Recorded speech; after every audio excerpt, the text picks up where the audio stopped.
Hello mga ka-homemade! Andito na naman tayo ngayon sa pag-trading natin dito sa Forex Market at kasalukuyan ay nagpa-profit na tayo ngayon. Dito, konti pa lamang dahil ang ginamit nating lot size ay 0.20 lamang na lot size. Dito tayo nag-trading sa isa kung medyo malaki-laking account kasi para makapagsalang tayo ng malaki-laki rin na lot size at kumita rin tayo ng malaki-laki of course. Kasi doon sa pinalalagay nating account ay hindi tayo makapagsalang ng lot size na malaki kaya ang income din natin or profit din natin doon ay kapiranggot din lamang Kaya dito tayo nagsalang, saka na tayo magsasalang doon or magti-trade doon sa pinalalaki nating trading account. Kaya stay tuned lamang at ito po ang mga matututunan mo dito sa video na to. Kaya stay tuned lamang. Right, welcome again mga ka-homemade para dito sa pag-trading natin sa Forex Market. And umpisa natin ang pag-trading natin sa pagbukas ng market ngayon. At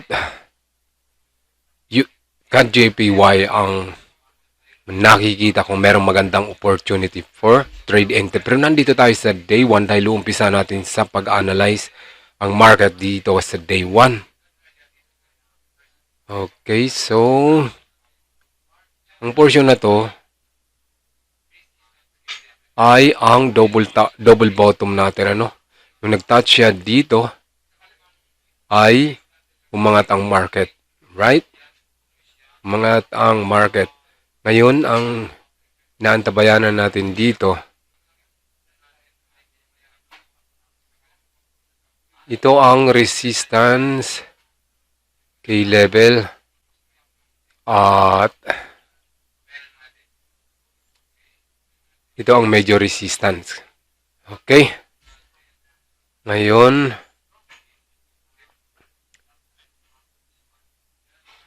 ang gagawin ko dito, tumama na siya sa minor resistance natin.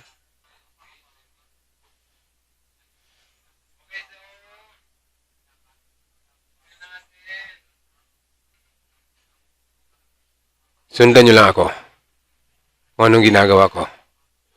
Okay, so yan yung sitwasyon dito sa day 1, Kita natin. Ngayon naman ay gagamit ako ng trend line para makita natin yung daloy ni market. Pwede, posible tumama yung trend line natin sa resistance. At dito naman sa support ay konti lang din kapag nag-break siya dito sa support natin.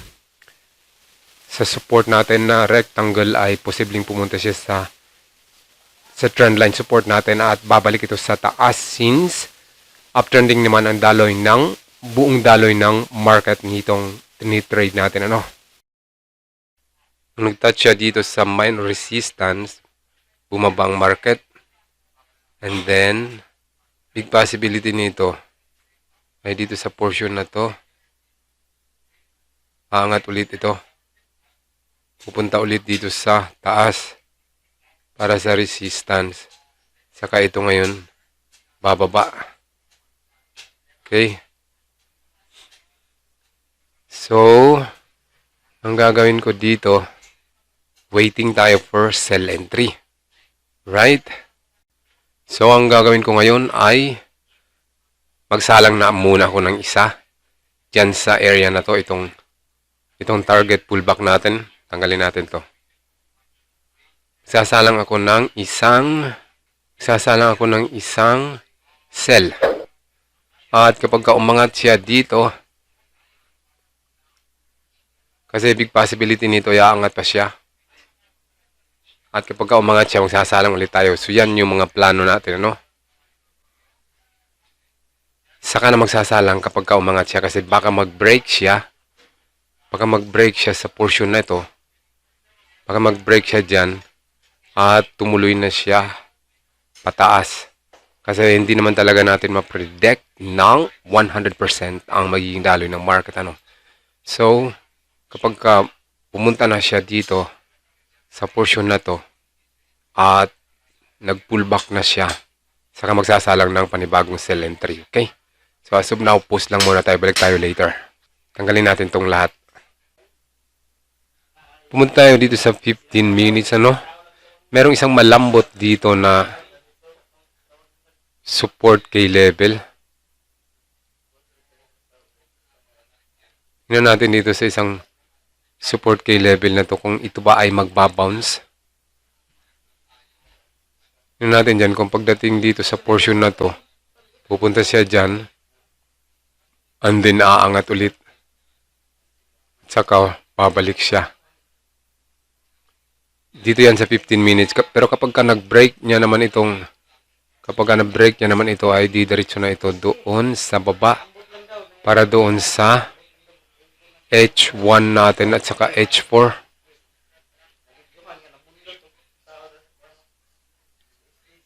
So ito na.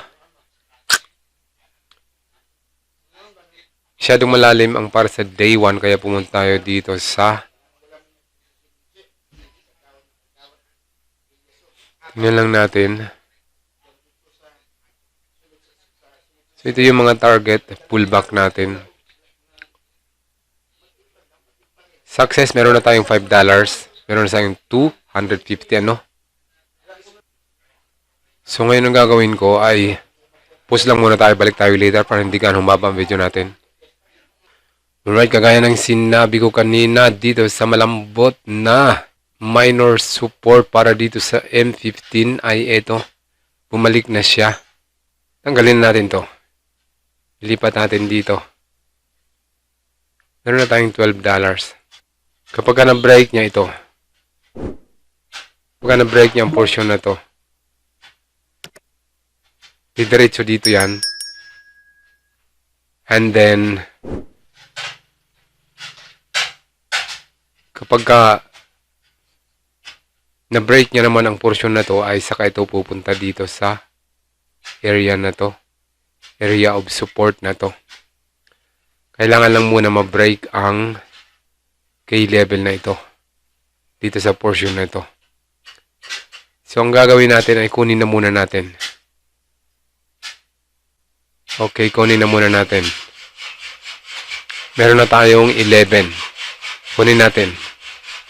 Isasalang tayo ulit. Okay, meron na tayong 564. Kumita na tayo ng 11. So as of now, mag-antay tayo ng panibagong entry. Kumita na tayo ng 600 pesos sa araw lamang na ito. Ilang minuto lamang. So pause muna tayo, balik tayo later. Okay, so ito na ang current situation ngayon. Kagaya ng inaasahan natin ay magpupullback siya dito sa minor resistance na sinabi natin kanina, no?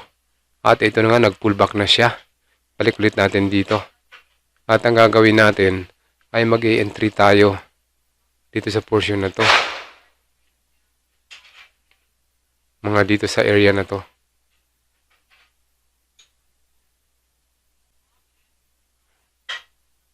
Okay? So mga dyan sa area na yan. Tayo mag-i-entry. Sell pa din ang gagawin. So pwede tayo mag-abang ng sell entry. Right click on the screen, then click sell. So tingnan natin dyan. Abangan natin kung hanggang dyan ba yung pullback niya or aabot siya dito sa portion na ito. Okay? So hanggang dyan lang ang abang natin. Isang entry lang ulit. Ngayon, ang gagawin ko ay pause lang muna tayo. Balik tayo later. Para hindi gaano humaba ang video natin. Balik na siya. Pababa. Kamuntikan lang. Mahit. Ang entry abang natin. Hindi tinamaan ano. So, ang gagawin ko dito ay balik lang ulit tayo later. Right, ito na ang current situation natin ngayon. Okay. Meron na tayong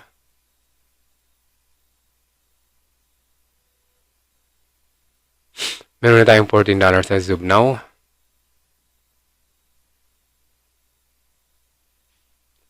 Mukhang babalik na naman siya sa taas.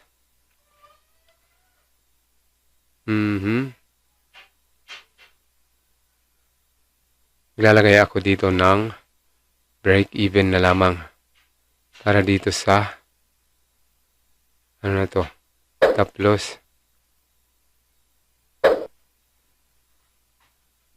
Break even na lang 0.22.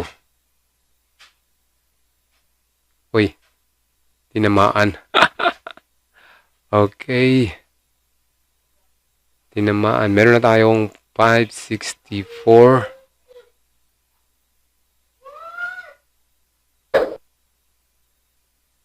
Isunod natin, trail stop natin. $5. 7. 8. Mabalik na nga siya. $10. Okay. So, maglulos tayo ng $3 kung sakali mang matamaan to. Ilang. Kapag tinamaan yan, ay hanggang dito na lang muna ang video natin. Okay? Lalagay ako dito ng take profit. Mga dito sa portion na to.